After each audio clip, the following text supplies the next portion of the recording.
Coming up on Locked On Dodgers, the Dodgers revamped their bullpen a little bit in two fell swoops. Is that a saying? They traded Caleb Ferguson and they re-signed Ryan Brasier. We'll talk about both of those moves and the impact they'll have on the 2024 Dodgers.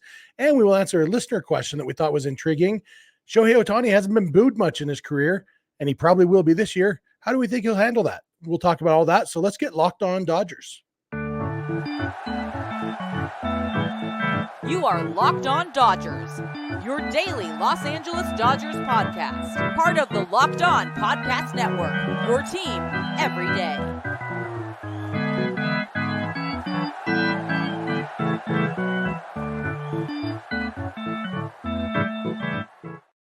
Hey, Dodger fans, this is Locked On Dodgers, part of the Locked On Podcast Network, your team every day.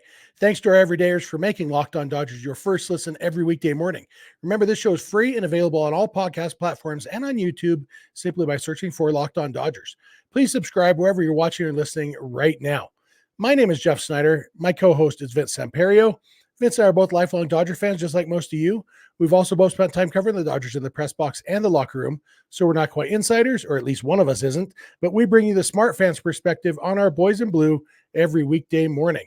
And Vince, it's been an interesting day for the Dodgers. We got news early in the day that Caleb Ferguson was being traded to the Yankees, and the move on itself, it wasn't necessarily surprising, and we'll dig in a little bit, but it made a lot more sense even when the follow-up news came that the Dodgers were re-signing Ryan Brasier. So we're going to talk about Ferguson here in this first segment. In the second segment, we'll dig into Brasier and just kind of the overall kind of bullpen philosophy of the Dodgers and what that's going to look like. And then, like I said, at the end, we'll talk about Shohei Ohtani and maybe being booed for the first time in his career consistently. So, but Caleb Ferguson, he has one more year before free agency. He can't be optioned anymore because he has 5 years service time. And so he either had to be on the Dodgers active roster or not on the Dodgers at all. And seems like, and maybe unsurprisingly, at least not super surprisingly, the Dodgers looked at their overall options and thought, we're not convinced that Caleb Ferguson is one of our 7 or 8 best relief pitcher options this year. We've talked a lot about the bullpen in this offseason, and the only reason his name even gets brought up for me on my end is that he is left-handed, and some people still could think of roster construction that way. But other than that, he's very low on the list of relievers, and it's one of those when it first happened. The first thought is, okay, there could be a bigger move coming. My second one was I had just looked at Ryan Brasier's splits the other day for something like this. And when he came to the Dodgers, he learned a new pitch, changed his usage, and was better against left-handers than he was against right-handers.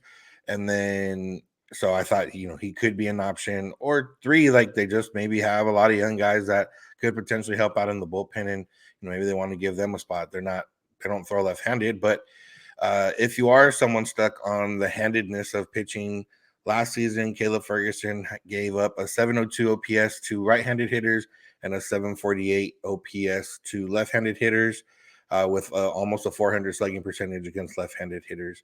So he's not a guy that dominates left-handed hitters. And the Dodgers, like I said, especially to start this season, you don't need too many you need good relievers to start the season. You're not going to be, using lefties here and there. And even with the 3-batter rule, left-handed guys like that have kind of gone away. Adam Kolarek has not really had any season like he's had ever since that rule kind of went away, and some other guys too.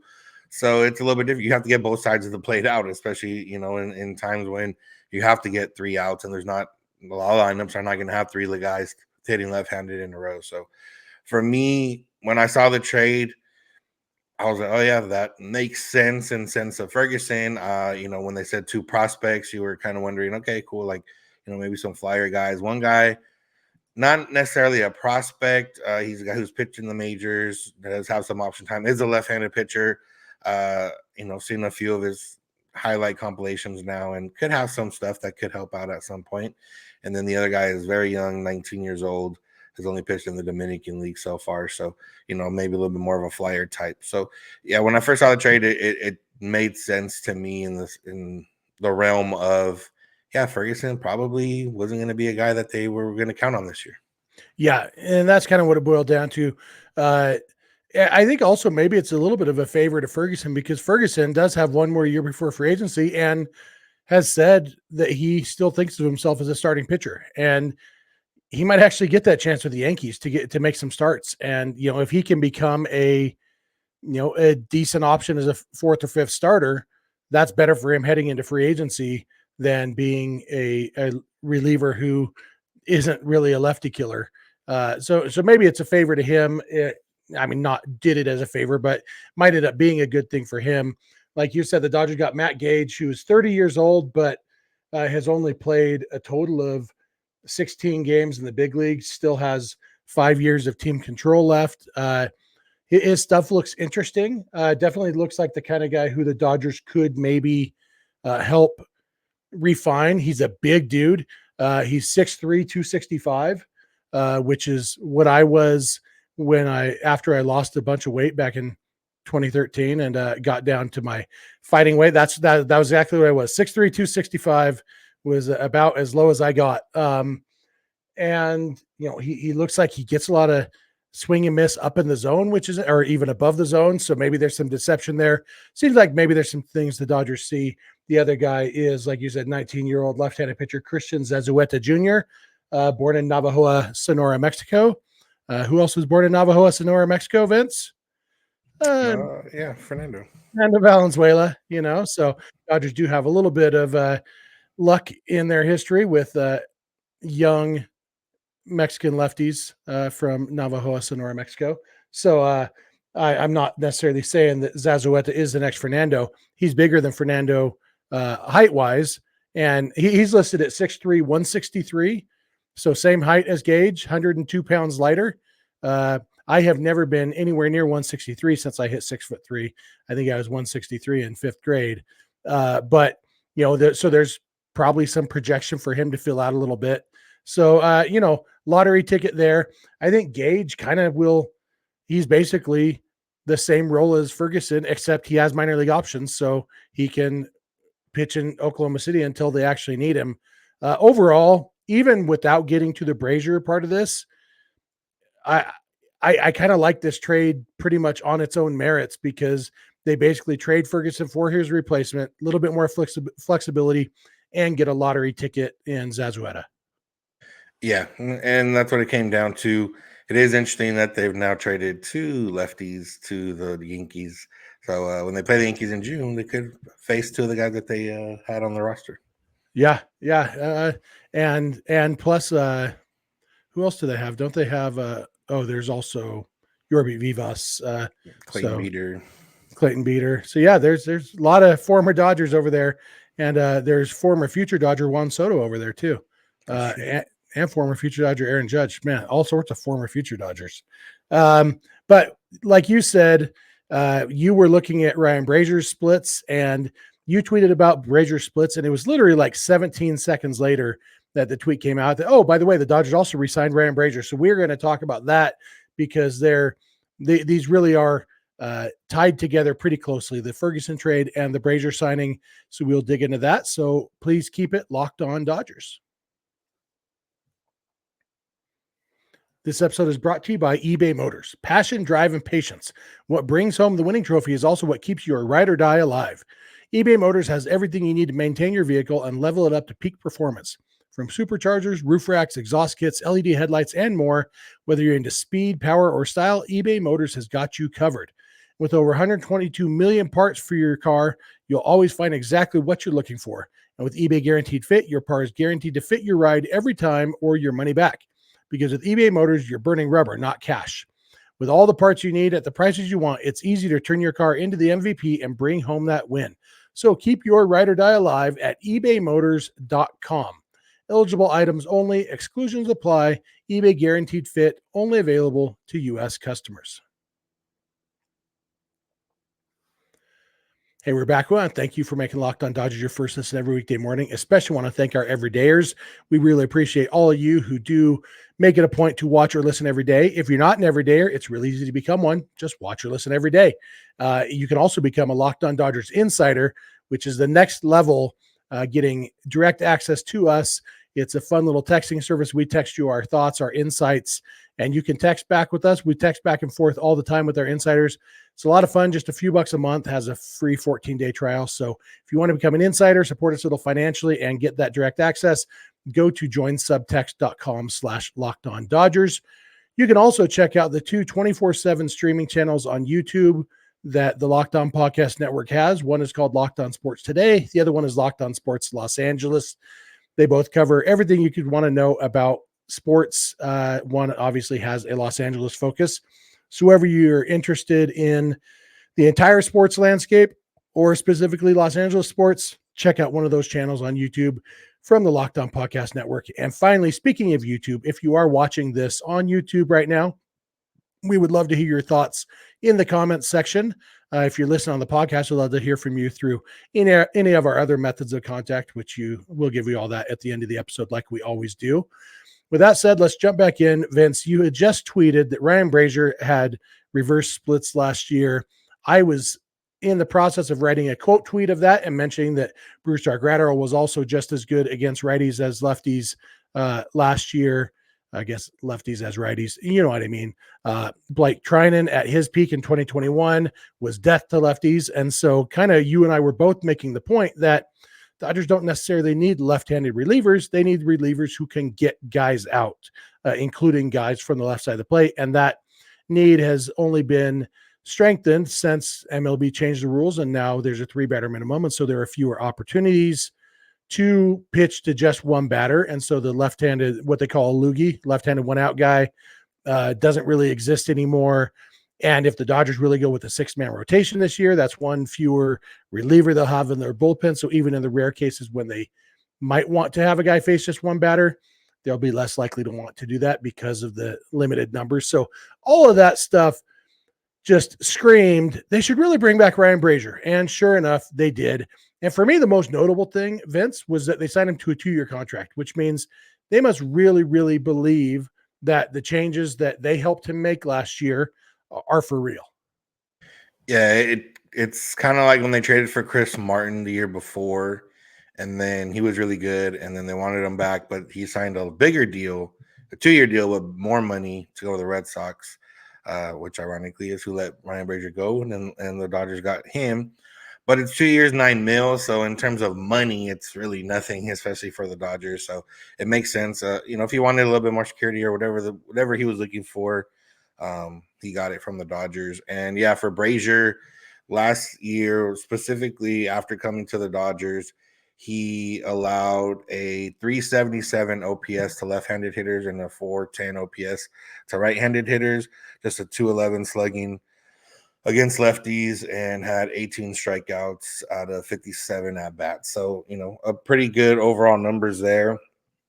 And I know someone had replied to my tweet and kind of said, isn't it a little bit of a small sample size? And, generally speaking, Brasier was just under 40 innings with the Dodgers. So, yeah, relatively small sample size. But you have to combine that with the fact that he was a different pitcher than he had been in his entire career.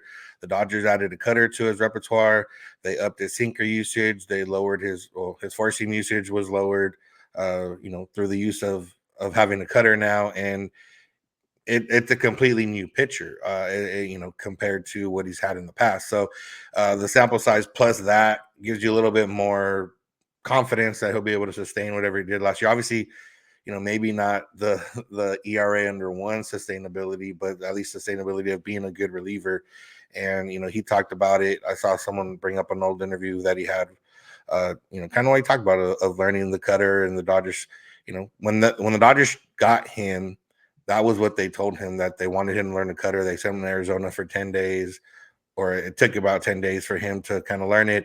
He went into OKC, then he was up with the Dodgers, and, he was one of their best relievers the rest of the season. So this was a move I had been wanting for a while. The fact that they did it and traded Ferguson still leaves the thought in my mind that there could be another reliever coming. But if not, they still overall strengthen their bullpen today. Yeah, this was not an unexplained success. You look back at when Justin Turner learned how to hit after the 2000 or late in the 2013 season. Some people might say in 2014 they might have said, "Oh, this is just a fluke. It's the first time he's ever been a good hitter." Yeah, but he made specific changes. And we see that all the time. Evan Phillips made specific changes and became a better pitcher. Yency Almonte did too. It didn't last as long, but so Ryan Brasier, like you said, he made specific changes that the Dodgers said, "We think this is going to help you be a great pitcher." He made the changes and he was a great pitcher. And so, yeah, no reason to think that this was a fluke. He probably won't have a 0.70 ERA next year. His FIP was 2.48. And if his ERA is 2.48, that would be awesome and more than worth what the Dodgers are paying him. You quoting his OPS splits, and I think your words were, so he's pretty good for both sides. That's the understatement in history. Both of those numbers. Yeah, he had reverse splits. So he was like super, super, super, super good against lefties and super, super, super good against righties. 397 overall OPS against. That is, that's like way worse than Austin Barnes. And so when you have a pitcher who can turn every batter into way worse than Austin Barnes, that's a pretty good situation to be in. I'm not picking on Barnes, just, he was the worst hitter on the Dodgers last year. So that's why I'm choosing him. Interestingly, because Matt Gage, who they got in the Caleb Ferguson trade, was on the Yankees 40-man roster. We thought that it was, they traded Ferguson to make room for Brasier on the 40-man roster. Nope. Makes room for him on the 26-man roster, maybe, but the 40-man roster, there's still not a spot. And so the Dodgers haven't officially announced this signing of Brasier yet. Probably won't until Thursday, because on Thursday they can put either Dustin May or Tony Gonsolin or Nick Frasso on the 60-day IL, opening up a roster spot for Brasier. So then they'll sign it. And then maybe we'll get a little bit better idea of what the incentives, the escalators are in this contract, because it could be worth as much as $13 million over 2 years. And when you look at Brasier, like, he's 36 years old and he's made less than $6 million in his entire career to this point. And so he just, guaranteed at least 150% of his overall earnings so far over the next 2 years, and possibly more than doubling, or basically more than tripling his overall career earnings.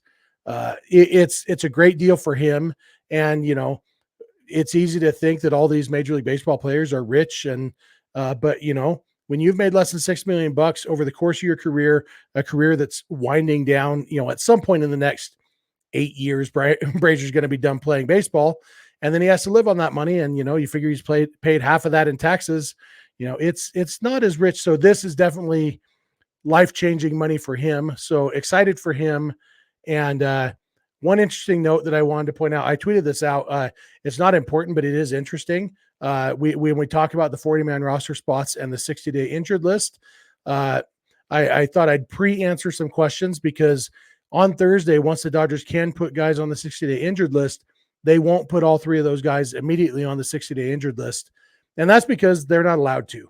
There's a rule in the MLB rules that says you can only put a guy on the 60-day injured list basically if you need the 40-man roster spot. And so on Thursday, the Dodgers will need one spot, so they'll be allowed to put one of those guys on the 60-day IL. And eventually all three of them will end up on the 60-day IL, because whether it's Clayton Kershaw or,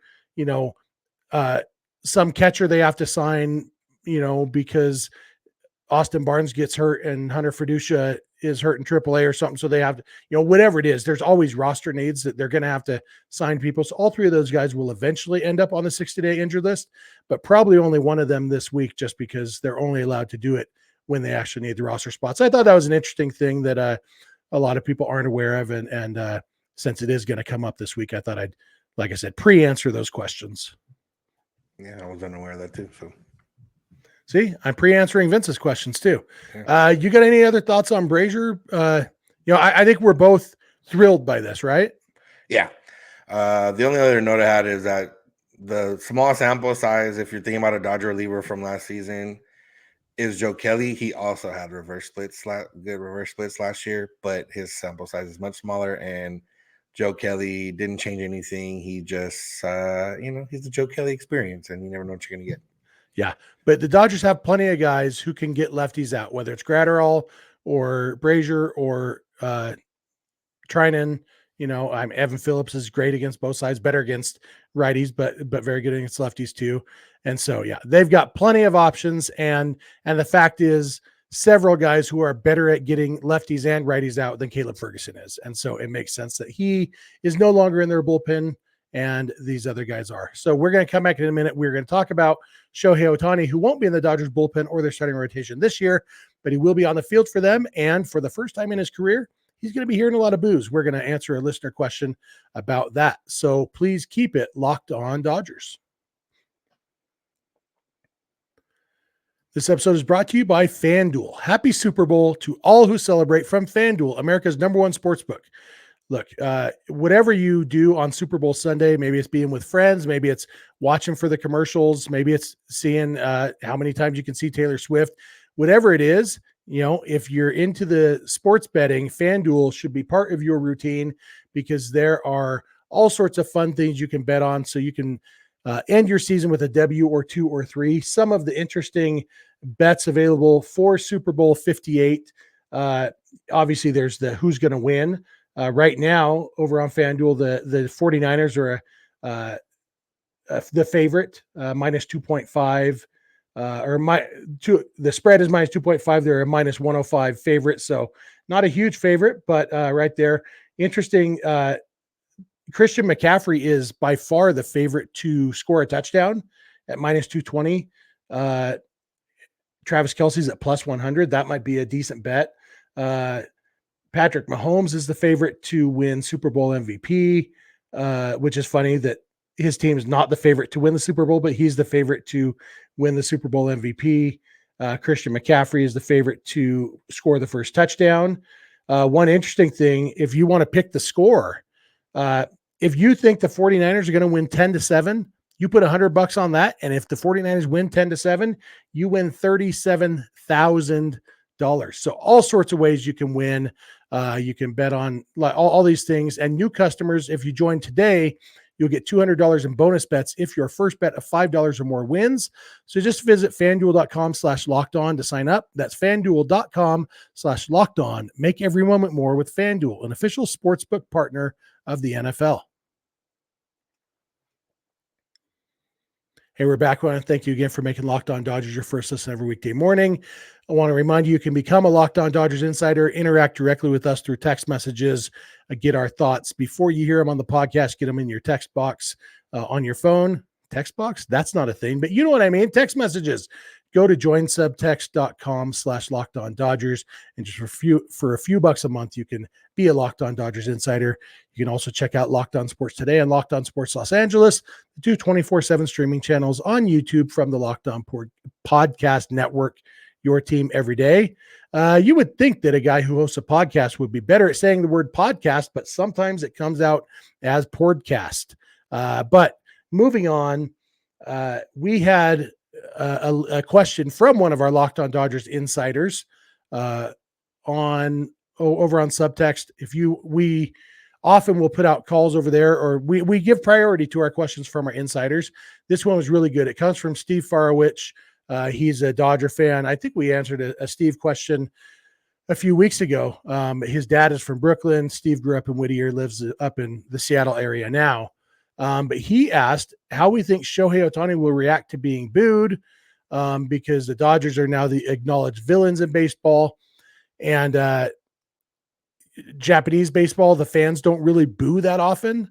And Ohtani, in his time in Major League Baseball, has been very popular and playing for the Angels, who opponents don't really care that much to boo anybody there. And so, I mean, Ohtani has probably not heard a whole lot of boos directed at him in his career. And now that he is a Dodger on the hated villain Dodgers, he's going to hear boos. Jealous fans who wanted him to sign with their teams, people who are mad that their owners don't care enough to spend money like the Dodgers owners do, all sorts of childish reasons that people will be booing, and some legitimate reasons. Hey, you're on a team we don't like, so we're going to boo you. Shohei Ohtani's getting booed. Do you think it's going to affect him at all, Vince?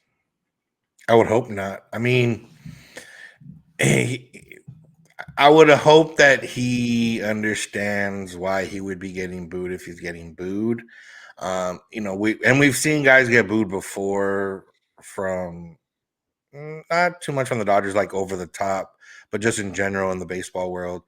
Now the Astros, when they, after that first year when the fans were back and they were getting booed, and some of them still get booed, you could tell, guys like Altuve, it did bother him. The other guys, not so much, but none of them have really had like the individual success they've had since that season, for whatever reason. But it was, people legitimately hated the Astro players, and like it was booze, and I'm sure they heard other stuff, and the trash cans and everything else that year kind of added up. So that was vitriol. That was something that could affect you. Where with Ohtani, like it's nothing more than American fans and how they react to certain things that happen. And I would hope and imagine that he understands that if he gets booed, that's what it's coming from. And the other part is that he might get some boos, but Dodger fans might even be in, greater attendance at a lot of away games than they have been in recent years, or at least new Dodger fans or Ohtani specific fans or, Japanese fans, whatever it is. So, he'll have a little bit more of a mixed bag at some of these places. So, yeah, I would hope that he understands if he gets booed, it wouldn't affect him, but it might be a little bit jarring at first for anybody. Yeah, you actually said most of the words I was going to say just now. You even used the word vitriol, which is the word I was going to use. He's not going to be hated like the Astros players were. There will be people who are mad, and there will be some people who legitimately hate him. But the fact is, Shohei Ohtani is one of the most likable players in baseball. And overall, a casual fan isn't going to boo Shohei Ohtani. And like you said, Dodger fans travel well.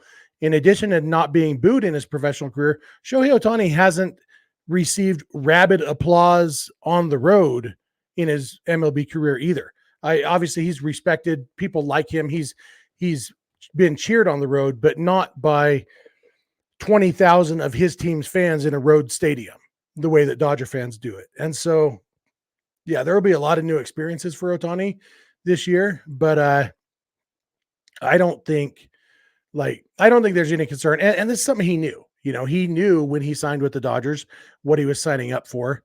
And I would guess that he's looking forward to it a little bit, that it is a new experience for him, and he likes new challenges. And, the challenge of, and honestly, the good thing is a challenge too. The challenge of playing in front of 53,000 fans who love you is going to be a new thing for him too, who are like vocal and rabid about loving you.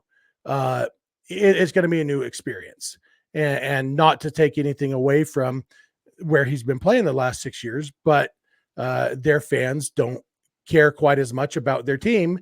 And, that's probably mostly the owner's fault. I think that's something that Dodger fans and Angels fans can mostly all agree on, that Angels ownership has really driven that franchise into the ground, and that's a bummer. But Ohtani, like we talked about yesterday, being at Dodger Fest and being in front of 30,000 Dodger fans and feeling that power, it's going to be roughly doubled when it's a sold out stadium. And there's going to be a whole lot of sold out stadiums for him this year. And that's going to be a new challenge for him. And so everything this year is going to be new for him. But I think when he gets in the batter's box, he's pretty comfortable there, and he's probably pretty good at blocking all these things out. And he's always been a guy, like, some people get grumpy about the fact that he doesn't do a lot with the media and all of those things. And that's because he is kind of famously good at blocking out everything except getting better at playing baseball and playing baseball well. He's already at Camelback Ranch now, the day after, all of the festivities of the weekend. He's already in Arizona working out there a few days before it has to be. He won't be the only one reporting early. That's kind of the Dodgers way. It's like, well, we've done Dodger Fest. Now it's time to hit Arizona and get ready to go. But Shohei Ohtani is famously committed to being the best baseball player he can be. And there's no way in the world that some boos are going to change that. Yeah, the one thing that could, present more of a challenge than even booing is just the weight of expectations now and the weight of, everything that comes with that. But even then, like in the World Baseball Classic, he had expectations and those were high pressure games and whatever. And, against Mexico in the semifinal, he got that inning started and that they came back in the ninth inning. He hit a, double off the wall, I believe. And then obviously in the championship game, we saw he came in and pitched and, got the last 3 outs of the game against, Mookie Betts and Mike Trout and some of the best hitters in baseball. So it will be a lot of different experiences for him. But I do think, he's one of those where he's had slumps. Everybody's had slumps. He's gotten through them. For me, I think it's anything is that energy of having 40, 50,000 fans every night when you're at your home game that are into the game and cheering and everything else. I think that's going to be a more positive experience for sure. Yeah, and if you can deal with playing in front of 25,000 fans who are barely aware they're at a baseball game, like he's been doing for the last 6 years, he can definitely deal with some boos once in a while, and it's all part of the fun for him. I think this is what he signed up for. I think the boos are part of the reason he wanted to go to the Dodgers. Like that passion, great players feed on that passion, both positive and negative. And Shohei Ohtani is nothing if not a great player. So, yeah. Thanks for the question, Steve. We've got several more that I've got starred in our Insiders Club, and so we'll be getting to those periodically over the next week or two. Remember, you can become a Locked On Dodgers insider. All you got to do is go to joinsubtext.com/LockedOnDodgers. It's just a few bucks a month, and there's a free 14-day trial. It's a lot of fun, so check that out. Thank you all for making Locked On Dodgers your first listen every weekday morning, especially our everydayers. If you're not an everydayer, it's easy to become one. Just watch or listen every weekday morning. We really appreciate all of you. Remember to check out Locked On Sports Today and Locked On Sports Los Angeles, the 2 24/7 streaming channels on YouTube from the Locked On Podcast Network, your team every day. You can follow us, Locked On Dodgers, on Instagram, Twitter, and TikTok at Locked On Dodgers. Vince is on Twitter at VinceSince91. I am on Twitter at Snydog. Both of our DMs are open there. You can also reach out to us via email at lockedondodgers@gmail.com, or you can send a voicemail or a text message at 323-863-LOCK5625. We are here every weekday morning, and we hope you'll be here with us. When you get in your car or sit on your couch, tell your smart device to play podcast Locked On Dodgers. And remember, you don't have to agree. You just have to listen. We'll talk to you tomorrow. Have a good one.